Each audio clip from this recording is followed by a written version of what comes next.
The Gypsy Tymes by Anna Downey. Teaching communities to learn how to help a much-needed tipping point by teaching rehabilitation, proactive violent prevention terminologies to learn how to use within the community and on social media. To educate the raw truths about the groups who are implementing toxic violent community dynamics, the broken system, corruptions, gangs, and many other groups. To teach how to create a shift where we as a community engage for humanity to overcome violence, poverty, and underdevelopment. The Gypsy Tymes covers a wide range of mindful topics in a powerful way to build a deeper connection, to inspire, and to share my knowledge for a meaningful, enlightening solution to many situations that we are facing today. The Gypsy Tymes educates logical information to implement a much-needed shift and to educate communities to learn how to create a tipping point. However, for Anna Shay's recreations, she also writes poetry and a medieval illumination manuscript during a very dark, inhumane, toxic time to help to lead groups into a sacred light. Hello, and welcome to the Gypsy Tymes. I am your host, Anna Downey. This Gypsy Tymes is about the trait. Like many Americans, I have been misdiagnosed and at times over-medicated. As a child, I was always placed in front of ink blots, which was very confusing for me because this occurred after domestic violence took place inside of my home. In my little mind, I felt the person who was committing the violence should be at the mental health facilities looking at the ink blots and diagnosed, not me. And then I became an adult, had my own children, and by 2008, once again, I was misdiagnosed and very over-medicated. Before I go any further with this Gypsy Tymes and the trade information, I would like for you as the audience to understand that I do consult with a doctor, and the doctor and I have figured out what I do inside of the brain, and that it is a trait. This information is not allowed out yet, except for I am my own person. I am allowed to describe to you, the world, what I do inside of the brain. And trust me, there's many out there who do have this trait. Once again, I, as a child in Mississippi, was surrounded by a ton of domestic violence. Yet I was also surrounded by the medical field because my family was medical professionals. And I was always taking the opportunity to pull on the white coats to ask if they had studied the brain. And the answer was always no. In 2008, I was once again misdiagnosed and overmedicated in my home state of Mississippi. I was told that I had to take my cocktail of medication because they diagnosed me and they wanted the cocktail of medication in my bloodstream. And they told me if it was not in my bloodstream, that I would have to have brain surgery. On the day that I was misdiagnosed and overmedicated in 2008, I drove home very upset. I knew that I had to pick up my medicine. I knew I had to eventually take the medication so it would be in my bloodstream, or I would have to have brain surgery, as they said. I was highly upset because even for headaches, I did not take Tylenol or any other types of pills first. I would drink water and eat honey because I am a serious naturalist. So taking this cocktail of medication was very upsetting to me. I came home to prepare my cocktail, turned on my computer, and read the news that we had lost Heath Ledger. I'm not going to go over everything that was in my mind that day and about Heath I'm just going to tell you, I looked up his cocktail of medication, and some of his cocktail matched my cocktail. I felt violated. This is my vessel. I didn't want medicine to take over, and I didn't want anyone in this area to use the whole she's crazy and needs to take medication when I say 2 times 2 equals 4, especially for my child's developments. However, I knew that I was going to have to study the brain myself. So on that day in 2008, I decided to start studying Heath Ledger and myself, kind of like a brain pattern, like a stencil, because I knew that they had not studied the brain yet. For a full year, from 2008 to 2009, I studied myself and Heath Ledger's brain patterns. I then picked up Nick Drake because Heath Ledger was listening to Nick Drake. And in my mind, in my spirit, my gut, I knew that maybe he was studying Nick, not just listening to him. By 2010, because I studied Nick Drake for a full year, I decided to pick up Michael Hutchins from INXS. And from then on, for 7 years, day and night, I studied thousands upon thousands upon thousands. So let's recap the years here. From 2008 to 2009, I studied myself and Heath Ledger. We were the first brain pattern, just like a stencil. From 2009 to 2010, I studied Nick Drake because I felt that Heath Ledger wasn't just listening to Nick Drake, that he was also studying him. From 2010 to 2011, I picked up Michael Hutchins from INXS. And for 7 years, day and night, even when I became a target by 2012 to save my kid, I studied day and night. I studied without lights, without food, in poverty, you name it. I studied while I engaged to turn in people who were embezzling and doing all of this drug trafficking. I still studied. I studied constantly. By 2013 of September, after I evacuated my son of August of 2013, the doctor who helped me through this crisis with my son and many other kids who were telling the truth moved from the pediatric side of the mental health facility to the adult side. And this is where he becomes my personal doctor. So I want you to picture me in September of 2013.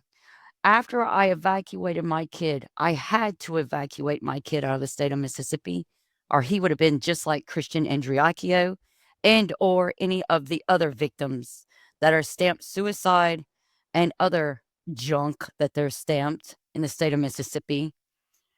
I evacuated my kid August 2013. The doc again moved from the pediatric side to the adult side of the mental health facility. Now, don't get me wrong, I knew the doc. My son and I had been seeing this doctor since 2011, but it was for my son's situation and his rehabilitation, as well as many other kids that we helped to evacuate who knew what was going on with the drug trafficking and many other situations. Now, by September 2013, he's my doctor. He's my sole doctor. I am the patient, not my son. I had been through hell as a parent in the Mississippi epidemic battlefield.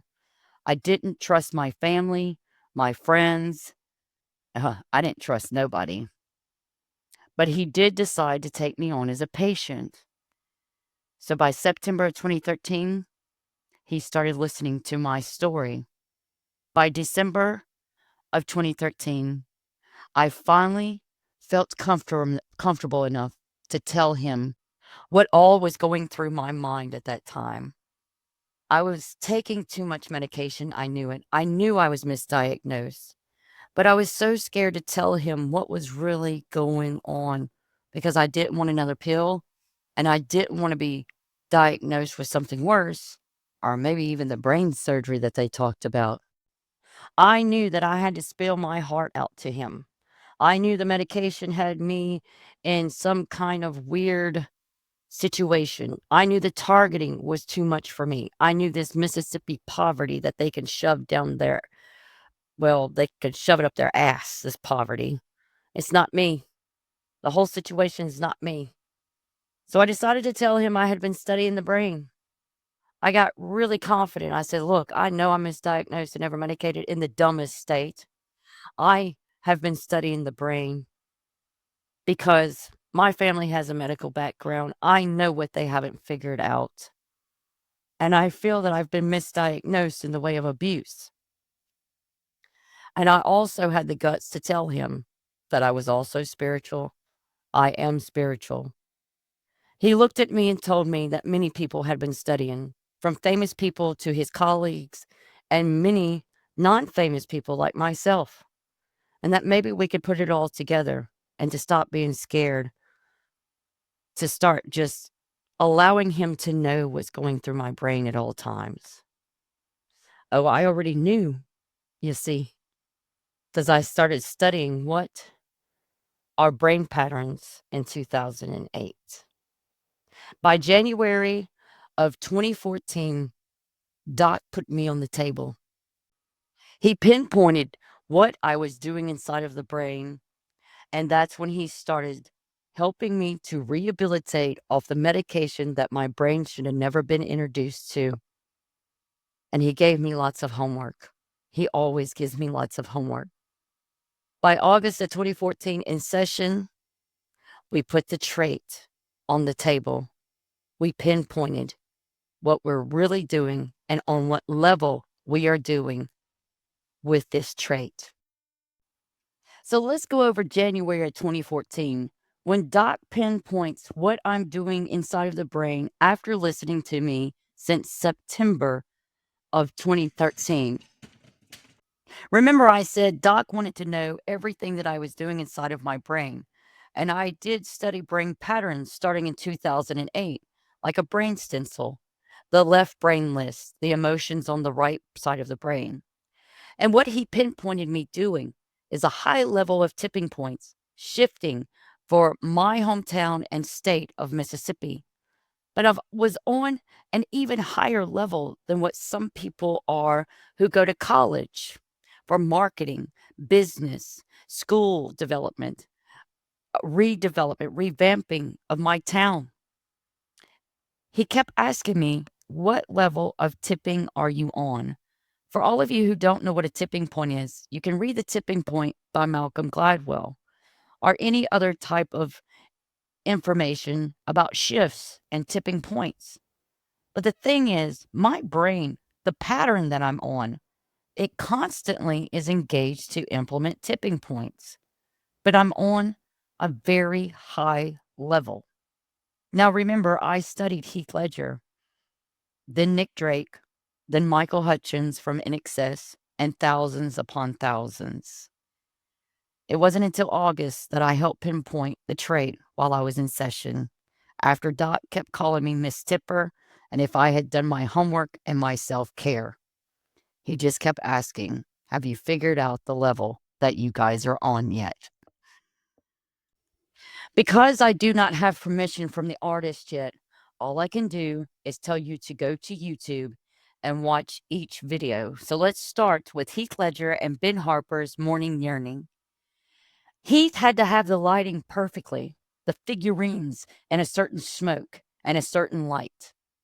In the beginning of that video is this tiny little twinkling lights. I watched that video a million times, just like I watched many of their artwork a million times. Even some of you have watched it a million times, right? The trait information is in their artwork. What we do and what level of tipping we are on is right there in their artwork. It symbolizes what level of tipping that we are all on. But for copyright and for permission, I cannot show you that in this video. I can only direct you and to describe to you what we discovered about the trait and what level of tipping that we are on. That video, Heath Ledger's and Ben Harper's Morning Yearning, is art MRI. Those twinkling little lights, well, let me show the picture Allow me to show you what those twinkling little lights are in the beginning of Heath Ledger's and Ben Harper's Morning Yearning represents and what tipping level we are on. Do you see the dopamine? The figurines are at a disfigurement because in toxic times, cough, cough, like we are today, that's low frequencies where we bring you up to higher frequencies to help cross over your dopamine. So Heath Ledger's and Ben Harper's Morning Yearning, the song and the video is art MRI. Oh, I know you remember who I studied next from '08 to '09. I studied Heath Ledger. From '09 to 10, I studied Nick Drake, but we're going right into who I studied after Nick, and that's Michael Hutchence from INXS. Again, for copyrights and for all of this information being so new, and look at this moment in time. They're not even allowing us the rehabilitation, proactive violent prevention format to be produced to help start curbing the crime, much less the trait information. Why?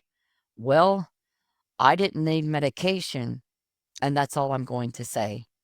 So let's go over In Excess, Michael Hutchence, Elegantly Wasted. I can't place the video up, but you can go watch it while I speak to you. He walks into a room, and in this room is very symbolic. The first character is dead on the floor, and then there's a prima donna. Come here, go away, let me hide everything. There's a lady in the corner who accepts him for who he is because she knows he's special. There's a woman running after coffee. In another corner of that video, there's characters smear factoring. They smear factor each other, then they kiss and make up. You see a piece of fruit and his guitar.